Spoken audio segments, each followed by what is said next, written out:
Assalamualaikum warahmatullahi wabarakatuh. Alhamdulillahirabbil alamin wa bihi nasta'inu ala umuri dunya waddin. Wassalatu wassalamu ala asyrafil anbiya'i wal mursalin sayyidina maulana Muhammadin wa ala alihi wa sahbihi ajmain, amma ba'du. Yang terhormat Bapak Wahyu Setiabudi dan teman-teman PAI Extension semester 4 yang saya banggakan. Nama saya Nur Ainisa Fitri, NIM 18010111540. Di sini saya akan mempresentasikan tentang perkembangan pendidikan Islam pada masa kemunduran, guna untuk melengkapi tugas sejarah pendidikan Islam. Di poin ini ada 3 pembahasan. Yang pertama, keberadaan lembaga pendidikan Islam pasca runtuhnya Baghdad. Yang kedua, munculnya tarekat-tarekat dalam pendidikan Islam. Yang ketiga, keberadaan ilmu pengetahuan Islam pasca runtuhnya Baghdad. Langsung saja, pembahasan yang pertama, keberadaan lembaga pendidikan Islam pasca runtuhnya Baghdad.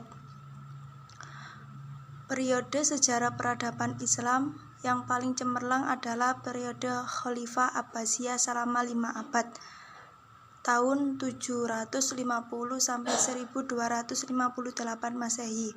Kota Baghdad, ibu kota negara Abbasiyah yang dibangun oleh Khalifah Mansur, merupakan satu-satunya pusat ilmu dan persebaran terbesar di timur. Kota ini terdapat lembaga ilmiah terbesar yang disebut Bait al-Hikmah, yang mempunyai pengaruh cukup besar dalam gerakan intelektualisme dan menyebarkan ilmu pengetahuan dan kebudayaan ke berbagai pelosok dunia. Pada masa Abbasiyah juga manusia telah menjelajah 3 benua, yaitu Asia, Afrika, dan Eropa, dalam rangka mencari sumber-sumber pengetahuan. Pada masa jayanya, dunia Islam dihiasi dengan berbagai unsur budaya dan ilmu pengetahuan yang beraneka ragam. Kemajuan yang luar biasa pada masa itu membuat umat Islam merasa cukup pada apa yang sudah ada.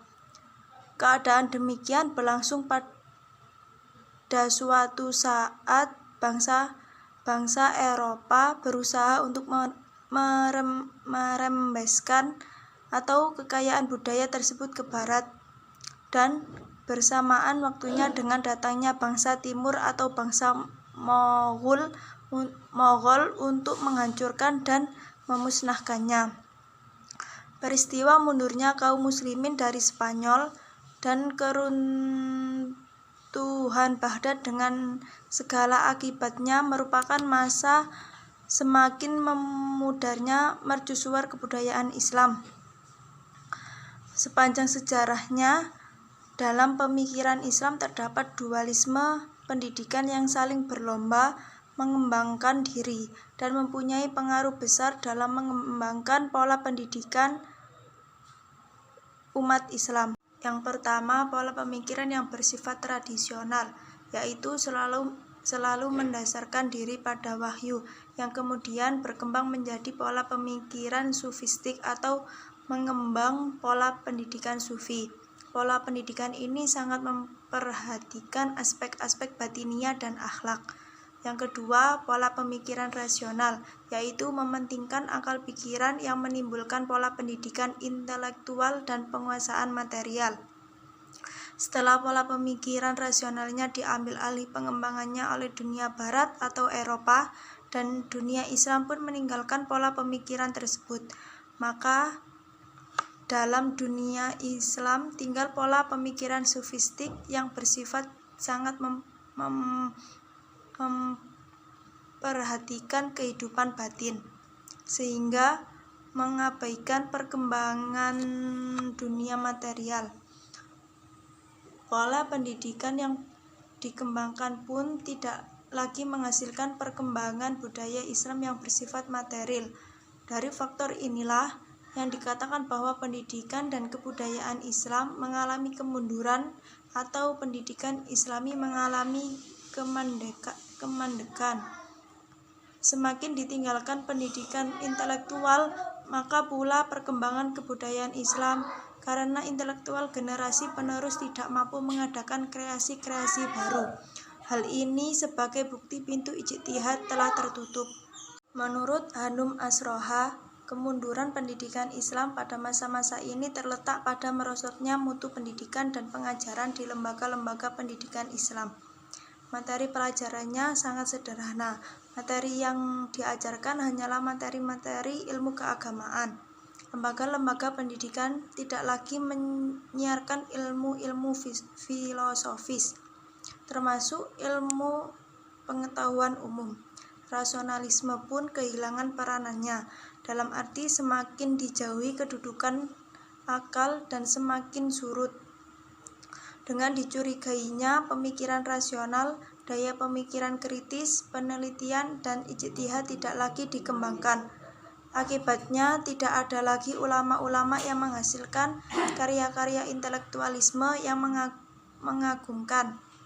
Mereka lebih senang mengikuti pemikiran ulama-ulama terdahulu daripada berusaha melakukan penemuan-penemuan baru. Penyebab kemunduran pendidikan dan kemacetan pemikiran Islam tersebut pada umumnya disandarkan pada sistem madrasah. Padahal, fenomena tersebut juga terjadi di lembaga pendidikan selain madrasah. Kurikulum madrasah dan lembaga lainnya sangat terbatas. Pelajaran dipelajari secara tekstual dan doktrinal. Sistem komentar buku membiasakan sarjana-sarjana Muslim menulis ta'liqoh terhadap bahan pengajaran guru-guru mereka. Selain materinya yang sederhana, madrasah yang dibangun hanya untuk mempelajari fikih menjadi sarana untuk mengembangkan fikih 4 madzhab. Sehingga tanpa didasari umat Islam, terjadilah pembakuan 4 madzhab tersebut, yang karenanya memberikan kesan seolah-olah pintu ijtihad telah tertutup. Maka kaum intelektual enggan berijtihad untuk memecahkan problema-problema kemasyarakatan dan keagamaan yang menghimpit umat Islam. Akibatnya semakin hari umat Islam semakin mundur dan terbelakang dari bangsa-bangsa Eropa. Pada umumnya, orang memandang madrasah sebagai penyebab kemacetan pemikiran Islam. Namun Fazlur Rahman punya pandangan lain. Menurutnya, madrasah dengan kurikulum yang terbatas hanyalah gejala bukan sebab sebenarnya dari kemunduran umat Islam. Meskipun demikian, madrasah mempunyai peran mempercepat dan melestarikan kemunduran tersebut. Poin kedua, munculnya tarekat-tarekat dalam pendidikan Islam. Pengertian tarekat dalam bahasa Arab adalah torekoh, berarti jalan, cara. Yang kedua, madzhab, aliran. Ketiga, yang terkenal dari suatu kaum. Secara istilah, tarekat berarti pengembaraan mistik pada umumnya, yaitu gabungan seluruh ajaran dan aturan praktis yang diambil dari Al-Quran, sunnah Nabi SAW, dan pengalaman guru spiritual, dan persaudaraan sufi yang biasanya dinamai sesuai dengan nama pendirinya. Ilmuwan barat sering menyebut tarekat dengan istilah Sufi Order. Tema order ini awalnya digunakan dalam kelompok-kelompok monastik besar Kristen seperti Fransiskan dan Benediktan. Pengertian order ini kemudian diluaskan kepada sekelompok manusia yang hidup bersama di bawah disiplin bersama, sehingga kemudian tema order diterapkan penggunaannya pada tarekat. Meskipun demikian, istilah order dalam Kristen dan tarekat pada Islam memiliki titik-titik perbedaan, seperti aturan keharusan hidup membujang bagi rahib-rahib Kristen dan aturan legal yang ketat terpusat pada otoritas tunggal paus berbeda dengan tarekat. Perbedaan kedua istilah itu juga ditegaskan oleh Fazlur Rahman dengan melihat asal pengertian keduanya. Poin penekanan tema order terletak pada aspek organisasi, sedangkan tarekat selain bermakna organized sufis, juga merupakan jalan sufi yang mengklaim memberikan bimbingan mistik manusia untuk bersatu dengan Tuhan. Karenanya, tarekat bisa eksis tanpa adanya sebuah organisasi persaudaraan. Yang kedua, sejarah perkembangan tarekat. Adapun tarekat sebagai gerakan kesufian populer atau massal, sebagai bentuk tarekat gerakan tasawuf, tampaknya juga tidak begitu saja muncul. Kemunculannya tampak lebih dari sebagai tuntutan sejarah dan latar belakang yang cukup beralasan, baik secara sosiologis maupun politis pada waktu itu. Setidaknya ada dua faktor yang menyebabkan lahirnya gerakan tarekat pada masa itu, yaitu faktor kultural dan struktural. Dari segi politik, dunia Islam sedang mengalami krisis hebat. Di bagian barat dunia Islam, seperti wilayah Palestina, Syria, dan Mesir, menghadapi serangan orang-orang Kristen Eropa yang terkenal dengan perang salib selama kurang lebih 2 abad. Di bagian timur, dunia Islam menghadapi serangan Mongol yang haus darah dan kekuasaan. Ia melahap setiap wilayah yang dijarahnya. Demikian juga halnya di Baghdad. Kerunyaman politik dan krisis kekuasaan ini membawa dampak negatif bagi kehidupan umat Islam di wilayah tersebut.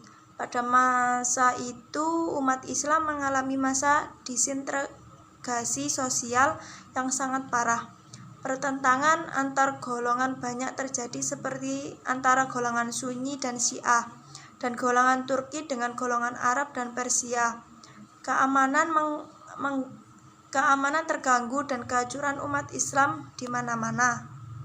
Menurut Harun Nasution, sejarah perkembangan tarekat secara garis besar melalui 3 tahap, yaitu tahap pertama, tahap Khanaqah. Tahap Khanaqah atau pusat perkembangan sufi, di mana syekh mempunyai sejumlah murid yang hidup bersama-sama di bawah peraturan yang tidak ketat. Syekh menjadi mursyid yang dipatuhi. Yang kedua, tahap thoriqah. Di sini sudah terbentuk ajaran-ajaran, peraturan, dan metode tasawuf.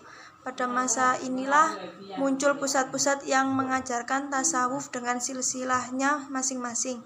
Yang ketiga, tahap thaifah. Di sini terjadi transisi misi, ajaran, dan peraturan kepada pengikut. Pada masa ini muncul organisasi tasawuf yang mempunyai cabang di tempat lain. Pada tahap thaifah inilah tarekat mengandung arti lain, yaitu organisasi sufi yang melestarikan ajaran syekh tertentu. Di dalam kalangan berkembang madhab-madhab yang disebut dengan firqah, seperti Khawarij, Murji'ah, Mu'tazilah, Asy'ariyah, dan Maturidiyah. Istilah yang digunakan bukan madhab tetapi firqah. Di dalam fikih juga berkembang banyak firqah yang disebut madhab, seperti madhab Hanafi, Maliki, Hambali, dan Syafi'i. Poin ketiga yaitu pendidikan Islam pasca runtuhnya Baghdad. Kehancuran kota Baghdad yang jatuh ke tangan Mongol pada tahun 1258 Masehi menandai runtuhnya sendi-sendi pendidikan dan kebudayaan Islam. Akhir dari masa kekhalifahan Abbasiyah, juga awal dari kemunduran politik dan peradaban Islam. Baghdad merupakan kota yang sangat kaya dengan khaznah ilmu pengetahuan. Akan tetapi telah hancur oleh pasukan Mongol yang dipimpin oleh Hulagu Khan. Kemunduran dan kemerosotan mutu pendidikan dan pengajaran pada masa itu nampak jelas, dan sangat sedikitnya materi kurikulum dan mata pelajaran pada pengetahuan umum. Dengan tidak adanya perhatian kepada ilmu kealaman, maka kurikulum madrasah secara umum terbatas pada ilmu-ilmu keagamaan, ditambah sedikit gramatikal dan bahasa sebagai alat yang diperlukan ilmu-ilmu keagamaan yang murni, terdiri dari tafsir Al-Quran atau hadis, fikih termasuk usul fikih yang prinsip hukum, dan ilmu kalam atau teologi Islam. Bahkan di madrasah-madrasah tertentu ilmu kalam dicurigai, dan madrasah yang diurus oleh kaum sufi memang tersebar luas di negara-negara Islam pada masa itu, ditambah dengan pendidikan sufi. Materi pelajaran di madrasah sangat sederhana. Ternyata dari jumlah total buku-buku yang harus dipelajari pada suatu tingkatan atau bahkan tingkat tertinggi sekalipun, sangat sedikit. Waktu yang diperlukan untuk menyelesaikan studi pun relatif singkat. Akibat selanjutnya adalah kurang mendalamnya materi pelajaran yang mereka terima, sehingga kemerosotan dan kemunduran ilmu pengetahuan para pelajarnya pun dapat dibayangkan. Hal itu disebabkan sistem pengajaran pada masa itu sangat berorientasi pada buku pelajaran, bukan pada pelajaran itu sendiri. Oleh karena itu, yang sering terjadi adalah bahwa pelajaran hanya memberikan komentar-komentar atau saran-saran terhadap buku pelajaran yang dijadikan pegangan oleh guru. Oleh karena itu, perkembangan ilmu pengetahuan pada masa itu dapat dikatakan macet total. Tidak ada buku-buku baru yang dihasilkan. Paling-paling hanyalah berupa komentar-komentar dari buku-buku yang telah ada, dan bahkan komentar dari komentar. Dalam hal ini, Fazlur Rahman menulis sebagai berikut. Kebiasaan menulis komentar-komentar dan yang sistematis pada mulanya selalu disertai dengan penulisan karya-karya asli. Pada abad ke-6 Hijriah atau 12 Masehi misalnya, Fakhrur Al-Razi menulis sebuah komentar di atas Ibnu Sina, tetapi juga mengarang beberapa karya yang independen. Dan kemudian hari berkembanglah kebiasaan untuk menulis komentar atas komentar, yang kemudian bahkan merosot menjadi catatan-catatan pinggir saja, dan biasanya menyangkut perbedaan-perbedaan pendapat yang superficial dan perbedaan-perbedaan yang verbal saja. Ini semua bersama dengan ringkasan-ringkasan yang singkat membentuk kurikulum madrasah. Biasanya kurikulum dilaksanakan atas metode urutan mata pelajaran, misalnya bahasa dan tata bahasa Arab, kesusastraan, ilmu hitung, filsafat, hukum, jurisprudensi, teologi, tafsir Al-Quran, dan hadis. Murid melewati kelas demi kelas dengan menyelesaikan satu mata pelajaran yang mempelajari lagi satu mata pelajaran lain yang lebih tinggi. Dengan sendirinya, sistem ini tidak memberikan banyak waktu untuk setiap mata pelajaran. Tetapi ini juga bukan satu-satu metode yang dipakai. Seringkali seorang murid mulai dengan suatu ringkasan dalam sebuah mata pelajaran, dan di kelas selanjutnya ia mempelajari pelajaran yang sama dengan detail-detail yang lebih terperinci dan disertai dengan komentar-komentar.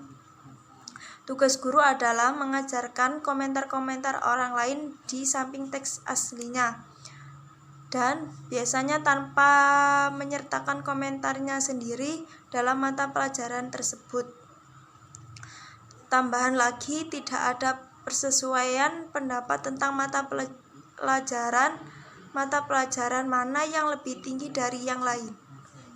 Kebekuan intelektual dalam kehidupan kaum muslimin yang diwarnai dengan berkembangnya berbagai macam aliran sufi, yang karena terlalu toleran terhadap ajaran mistik yang berasal dari agama lain, yaitu agama Hindu, Buddha maupun Neoplatonisme, telah memunculkan berbagai macam tarekat yang menyimpang jauh dari ajaran-ajaran Islam.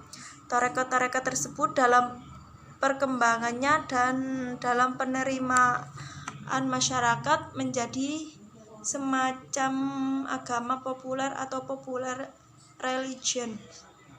Beberapa kondisi pendidikan Islam pada masa kemunduran. Yang pertama, para pemimpin terlalu sibuk memikirkan pemerintahan, sehingga perkembangan pengetahuan dan kesejahteraan ulama kurang diperhatikan, yang mempengaruhi perkembangan intelektual menjadi tersendat-sendat. Yang kedua, terbakarnya perpustakaan serta lembaga pendidikan yang ada, menyebabkan banyaknya khazanah intelektual Islam yang hilang terbakar. Ketiga, kondisi dunia Islam pada saat itu benar-benar memprihatinkan. Yang keempat, kehidupan sufi berkembang sangat pesat.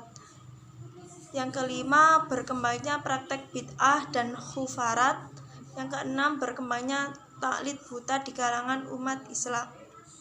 Usaha pemurnian tersebut mengarah kepada dua sasaran pokok, yaitu yang pertama, mengembalikan ajaran Islam kepada unsur-unsur aslinya dengan bersumberkan pada Al-Quran dan As-Sunnah, membuang segala bid'ah dan kufarat serta pengaruh-pengaruh dari ajaran agama lain dan mistik dari luar yang dimasukkan oleh kaum sufi.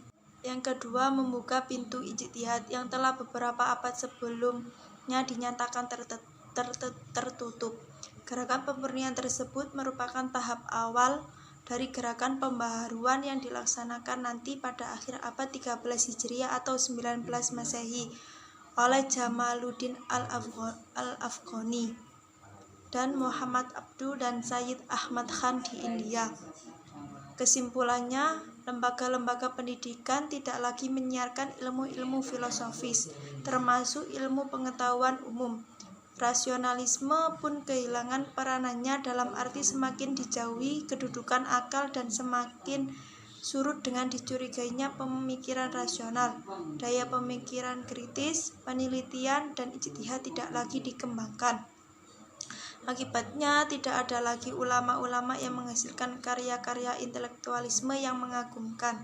Penyebab kemunduran pendidikan dan kemacetan pemikiran Islam tersebut pada umumnya disandarkan pada sistem madrasah. Padahal fenomena tersebut juga terjadi di lembaga-lembaga pendidikan selain madrasah. Kurikulum madrasah dan lembaga lainnya sangat terbatas. Di bagian timur, dunia Islam menghadapi serangan Mongol yang haus darah dan kekuasaan. Ia melahap setiap wilayah yang dijarahnya. Demikian juga halnya di Baghdad. Kerunyaman politik dan krisis kekuasaan ini membawa dampak negatif bagi kehidupan umat Islam di wilayah tersebut. Perkembangan ilmu pengetahuan pada masa itu dapat dikatakan macet total. Tidak ada buku-buku yang baru dihasilkan. Paling-paling hanyalah berupa komentar-komentar dari buku-buku yang telah ada. Tetapi pada pertengahan abad ke-12 atau 18 Masehi timbul di sana-sini usaha untuk mengadakan pemurnian kembali ajaran-ajaran Islam. Sekian presentasi dari saya. Wassalamualaikum warahmatullahi wabarakatuh.